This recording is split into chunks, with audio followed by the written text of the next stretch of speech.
केंद्र सरकार शेतकऱ्यांना दरवर्षी 6,000ची आर्थिक मदत देत असतं। ही रक्कम पीएम किसान सन्मान निधी योजनेअंतर्गत डीबीटी थेट लाभार्थी शेतकऱ्यांच्या खात्यामध्ये जमा करण्यात येणार आहे। शेतकऱ्यांच्या खात्यामध्ये दर 4 महिन्यांनंतर 3 हप्त्यांमध्ये 2,000 रुपये जमा करण्यात येतात।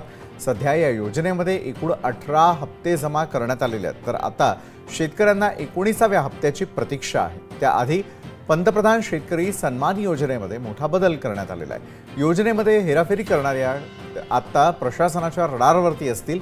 यापुढे पीएम किसान योजनेचा लाभ कुटुंबातील केवळ एकाच व्यक्तीला देण्यात येणार आहे आणि त्यासाठी केवायसीची मदत घेण्यात येईल।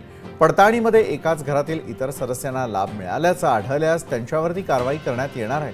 दरम्यान केंद्राने जी नियमावली जारी केलेली आहे, नवी नियमावली जारी केली आहे, त्यावर एक नजर। कुटुंबातील एकाच व्यक्तीला पीएम किसान योजनेचा लाभ घेता येणार।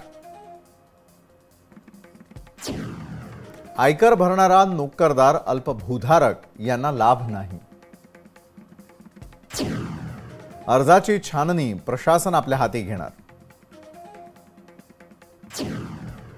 तर एकाच कुटुंबातील अधिक व्यक्तींनी लाभ घेतल्यास इतरांचा पत्ता कट होणार।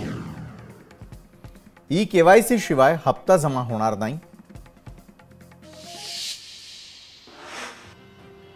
तर पीएम किसान योजनेसाठी केंद्राची नवी नियमावली जारी करण्यात आलेली आहे। कुटुंबातील एकाच व्यक्तीला योजनेचा लाभ घेता येणं शक्य होणार आहे। योजनेमध्ये हेराफेरी करणाऱ्यांवर मात्र मोठी कारवाई केली जाईल आणि त्यांना या कारवाईला सामोरं जाणार असल्याचा इशारा देण्यात आलेला आहे। त्यामुळे पीएम किसान योजनेसाठी केंद्राची ही नवी नियमावली अतिशय महत्त्वाची असेल आणि त्याच संदर्भातली बातमी आपण आपल्या टेलिव्हिजन स्क्रीनवरती यावेळेला पाहतो आहोत। कुटुंबातील एकाच व्यक्तीला योजनेचा लाभ मिळणार।